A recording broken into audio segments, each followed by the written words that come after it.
This is the Prime Minister's civilised way of saying, shut up and listen. Registrar, no, but you put it to me, let me just finish. No, hear me out because you put it to me. Yeah. In the course of this interview, the interviewer gets a significant amount of deflections and disingenuousness from Sir Keir Starmer. While she manages to keep her voice calm, the distinctive grimace which she makes at 2 points during the interview straight at the PM is just one of the many ways in which she conveys her obvious exasperation with the PM.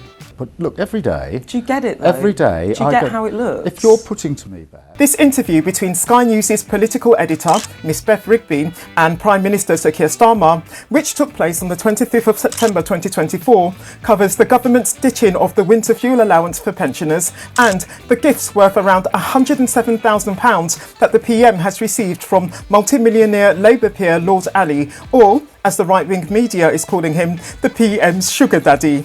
Miss Rigby tries to make the PM both understand and acknowledge that, in light of the two said matters, the people who voted him into power with a record parliamentary majority are, after fewer than 3 months of his leadership, thoroughly disillusioned, not to mention furious with him. It feels to me you're a bit defensive. Like, do you feel you're being misunderstood on this? And to some, a sort of continuity Johnson of getting rich friends to pay for stuff. I understand why you're asking questions, and of course you're right to ask questions, and because you've asked questions I've given my explanation about why it is. Be sure to subscribe, give the video a like and drop a comment. Prime Minister, thanks for joining us on Sky News today. During the general election, you campaigned on a message of change, of doing politics differently and making yours a government of service. And yet you find yourself caught in a row over the huge amount of freebies you've accepted while leader of the opposition, £107,000, far more than any other MP. Do you acknowledge that this has undermined your message and reputation, and are you sorry about that? While putting her first question to the PM, Miss Rigby has her left hand raised. She's opening it and closing it repeatedly in a fairly emphatic way, which is suggestive of the inner disgust that she's feeling towards the PM. She can't, of course, express this disgust in her actual speaking, which is distinctly calm. While listening to this question, the PM is rocking slightly, a sign of discomfort, and he has his mouth firmly closed. At the beginning of this interview, however, he had his mouth slightly open, as if to show that he wanted to start speaking right then, even before Miss Rigby had asked him anything. Having his mouth closed now is, possibly, to stop himself angrily protesting the very provocative and embarrassing question that Miss Rigby is unravelling. Of course, the calm and light tone in which he now responds masks his embarrassment at his interviewer's question. Like Miss Rigby, the PM daren't let his true feelings show in his voice. Well, I think it's important just to put it in its context. Any gift or donation to a politician has to be declared. Everything I've had has been declared. And sitting behind the numbers are some human explanations. So quite a lot of that money was for tickets for football matches. I pay for my own tickets at Arsenal. I've got season tickets. Unfortunately, I can't sit in the stand anymore for security reasons. And the club have said, well, in which case, be our guest in the director's box if and when there's space. Now, no money changes hands. You can't buy a ticket. But then the register says, well, what's the amount that would be the equivalent, even though you didn't buy the ticket? And that has to be declared. Yes. Now, that means... Miss Rigby is clearly bored with the bland and disingenuous response that the PM has just given her, which totally doesn't answer her question. She has no choice, however, but to let the PM prattle on. If I didn't do that, I couldn't go to Arsenal. I go with my boy. Second example I'll just give you is some of that money was for the loan of a flat during the election period. No money changed hands. Yes, and that was related to your son. Yeah, there was no cash adjustment. We had a situation where the election was called, not when we expected it, I think most people. My son happened to be in the middle of his GCSEs. That means there are a lot of journalists outside the front door and in the street. I'm not complaining about that, but if you're 13, as my girl is, if you're 16, as my boy is, that's quite hard to navigate when you're concentrating on GCSEs. Now, hear me out, because you put it to me. Yeah. As I mentioned at the beginning, this is rather aggressive and rude behaviour from the PM. Miss Rigby is only trying to get in because the PM still isn't answering her original question. So I said, we're going to get you out of here and get you somewhere where you can just study and get to school and back without having to go through all of that. And that's when someone said, well, in which case I can make this flat available to you. It's safe, secure. He can get on with the job. No money exchanged hands. We didn't. No money exchanged hands. But for the registrar, no, but you've put it to me. Let me just finish. Another example of the PM's aggressive behaviour. After now, though, the PM deals with the interviewer's attempts to interrupt him by simply talking over her.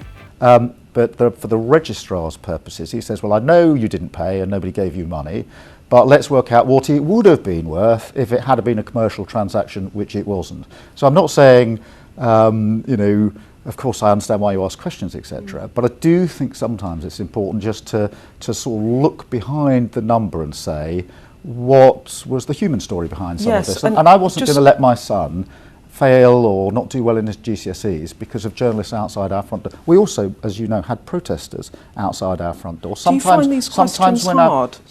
On now being able to speak, Ms Rigby departs from her list of questions and confronts the PM about his continued avoiding of her original question. On the very point of confrontation, at the beginning of this interview, the PM and his interviewer are shown sitting directly opposite each other at what you might call a safe distance from one another. Nonetheless, their seating position adds to the obviously confrontational and adversarial nature to the interview. Both parties have one leg crossed over the other, making them look comfortable and relaxed, confident and unfazed, each wanting to appear, right from the start, in full control. After making a small adjustment to his shirt down near his waist, the PM rejoins his two hands and settles them back in his lap. Posing his hands in this way creates an impression of piety, honesty and patience in the PM. That said, it could also be a sign of his inner nerves, since he knows that this interview isn't going to be easy.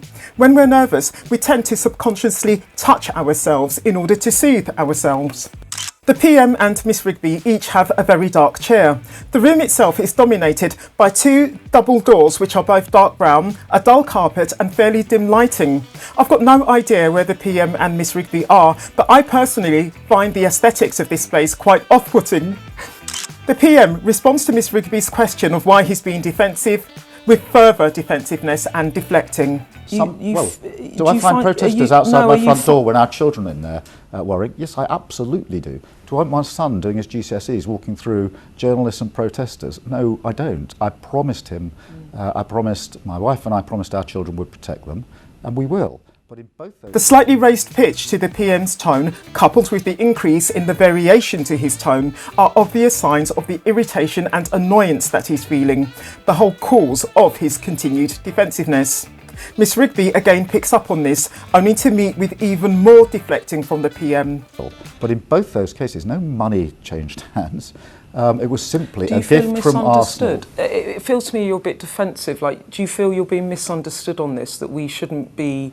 that there are reasons behind all these expenses? I think it's really important you ask me the questions. That's why the declarations are there. But, this is just, I think behind some of these numbers is a human story, and it's all important sometimes just to explain what the story is. But I want to go back to the framing of it, which is, you have said that we are all in this together.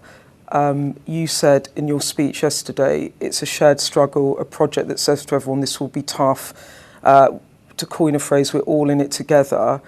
And for some of it, whether you like it or not, it will look to some people that we're not all in it together, that because of your position, you get privilege and freebies that other people don't have access to. Take GCSE. Looking away from the PM at this point and taking instead to looking down to one side enables Miss Rigby to disengage from the PM for a few short moments. She's doing so in order to keep calm instead of losing her temper after getting yet more disingenuousness and odiousness from the PM. The pause that she makes... But I want to go back to the framing of it, which is similarly to recalibrate her inner mood, which is how she's able to resume speaking with a calm tone. She has avoided letting her anger show in her voice. Her inner agitation, though, is betrayed by her having her right hand up and moving it back and forth and keeping her pen in that hand. With her pen in that hand, in fact, it's as if she's wagging her finger at the PM, a universal gesture of disapproval and contempt. This gesture is punctuated by her releasing 3 of her fingers from the pen. Now she's wagging her true fingers at her adversary. This interview is basically a serialised screaming match. You're about to see that when Miss Rigby is explaining what the PM has done to offend the public, she shakes her head. This demonstrates not just public disapproval of the PM's behaviour, but also her own, I believe. Likewise, when she's directly naming the public, she nods her head, not just for the public to show that their feelings are fully justified, but for herself. She is a member of that same public. Her act of raising her hand and bringing it out and in more than once is intended to persuade the PM that her question is simple and that, as such, he can't fail to give her a simple, straight answer. To put it another way, this hand movement of hers is a way of saying to the PM, come the F on. Take GCSEs. There will be some people that would also want a private place, have a different environment where they would like their child to go so they could have a better opportunity. Do you see how it looks to some people that there's one rule for you in terms of being able to claim this stuff that other people don't have access to? Well, I think that's why the rules are there, to declare it. But look, every day... Do you get it, though? Every day... Do you get how it looks? If you're... This grimace of Miss Rigby's unquestionably means F right off, PM. She really has had enough of his contempt. To stay civil, though, she tries to soften the expression by having her mouth open wide enough for a smile, so that her grimace isn't that far off from being a smile. The teeth show and the under-eye wrinkles that this causes adding to the softened up look. A wide open mouth with tooth show and under-eye wrinkles are characteristics of a smile. This expression fails to be a smile, however, and remains a grimace due to the scrunching of the top of her nose bridge and the non-raised corners of her lips. Leaning forward while she makes a grimace is another way in which she shows her insistence on her point. Her simple question, do you get it, she expresses with lightness, which is meant to goad the PM into answering with a simple yes or no. It's a waste of time, though, of course. You're putting to me, Beth, that I should have stayed in my Kentish Town home and disrupted my son's GCSEs, that was the right thing to do. Then I think you should put that to me. I think you should put that to me. The right-wing media in particular have had a field day with this comment of the PM, saying how disgraceful it is of him to use his 16-year-old son to shield himself from criticism of a decision made not by his son, of course, but by him. If his son had actually been present at this interview and had spoken up for his father, then there wouldn't be anything wrong, really, I'd say. But as we know, this was not the case, meaning that the PM has indeed shown himself up in a big way. And to think, only the day before, he'd called for the release of all the Gaza sausages. The man just goes from gaff to gaff. Okay. Well, you're saying that you shouldn't have stayed in the home because you wanted to protect your boy. I wanted him to be able to do his GCSEs, and any parent would have made the same decision. I don't wake up every morning thinking about that. I wake up every morning thinking I've got a mandate to change the country. I've got a mandate to improve living standards. I've got a mandate to improve the health service. I'm trying to talk to you about the optics of it, Prime Minister. If I go back to what you claimed in opposition, 4,500 on holiday accommodation, 16,000 on clothing, nearly £3,000 on glasses, over £35,000 in football, concert tickets, rugby, the races, over £17,000. There might be human reasons for it, but do you understand the optics of it when you are the Prime Minister that said you were going to do politics differently? It looks like you're claiming loads of freebies. Leaning to the side is Miss Rigby's way of expressing her candour in the facts that she's presenting, and it's intended to inspire reciprocal candour from her interviewee. The same physical position also allows her to relieve her growing frustration. And does the PM return her candid attitude with frankness of his own? Of course he doesn't. Do you get it? Even if you don't agree with it? I've given you my explanation, and I can't improve on that. If people think that my decision to try and protect my son's GCSEs was the wrong one, they're free to do so. There's lots of other things in that it's not about your son. If people feel that I should insist on sitting in the stands at Arsenal, notwithstanding the cost to other people. The clothes, that's their the concert tickets, there's other things in that. Well, on the clothes, I mean, look, in the general election campaign, we're busy, and lots of people want to help, and in this particular instance said, well, I can help with sorting out some clothes. In opposition, that's one thing. You know, what I would say now is I won't be doing donations for clothes again. There won't be any declarations. For me, the PM's decision not to accept clothes donations anymore is all the answer Miss Rigby needs on that particular matter. There won't be any declarations like that. But Concerts. look, I think that's a matter of judgment for individuals. And Beth, I might just gently say, Sky invite us to quite a lot of hospitality events. Your summer party is a great party costing thousands of pounds, and you invite me every year. Presumably you want politicians to continue to come, and part of that is how politics and that's why the declaration. The PM really has no reason to be looking smug and pleased with himself here. His interviewer isn't the PM. She's not even an MP. Her employer is a privately funded organisation, not a publicly funded one. And above all, the PM isn't there to question her. He's there to be questioned by her. Ms Rigby is now in for what I consider the most patronising and insulting response from the PM so far in the course of this interview. What I'm trying to get to, which I think I can see but perhaps you can't, is that for some people out there it looks like you were going to do politics differently, and now they're seeing that you're claiming for lots of freebies, and it feels less of a clean break, and to some, a sort of continuity Johnson of getting rich friends to pay for stuff. Well, I've given you the explanation. But do you just not accept that? Look, Am I just I understand why you're on a asking different questions. page? I understand why you're asking questions. Of course you're right to ask questions, and because you've asked questions, I've given my explanation about why it is that I don't go in the stands at football now. Why it is that I wanted to protect my son in his GCSEs, why it is that... Thoroughly patronising. Now, I believe that with his repeat mention of his annual invitation to a party or parties thrown by Sky, the PM fully deserves the bite back that he gets from Ms Rigby. Why it is that, my judgment call has been that when you've invited me to the Sky party costing thousands of pounds every year, I've accepted that invitation and come along. And you would see that as a work event? Would you see a Taylor Swift concert as a work event, for example? Ms Rigby has shown the PM more than once by now that she's no pushover. She's going to stick to her point. It's a judgment call for each So you MP. don't want to change the rules? I think it's a judgment call for each Member of Parliament. So you're not going to change the rules, just to be clear, you don't think the rules need reviewing in light of some of the backlash? Well, on the question of the public think you should not accept these tickets. It's a judgment call. In relation to clothing, then I have made the decision that I won't accept donations for clothing. That was something that was done in opposition. We're now in government, so you won't be seeing those declarations. Okay. Ms Rigby is about to mention that the PM's own conference delegates don't support his decision to put an end to winter fuel payments for the elderly. But if you expect the PM to respond to that observation with any amount of humility or diffidence, dream on.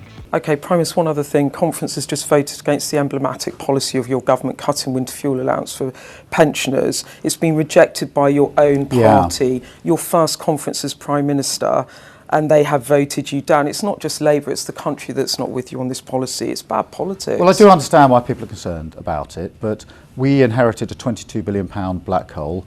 That's money that was off the books that the last government hid from the public. That's got to be dealt with in year.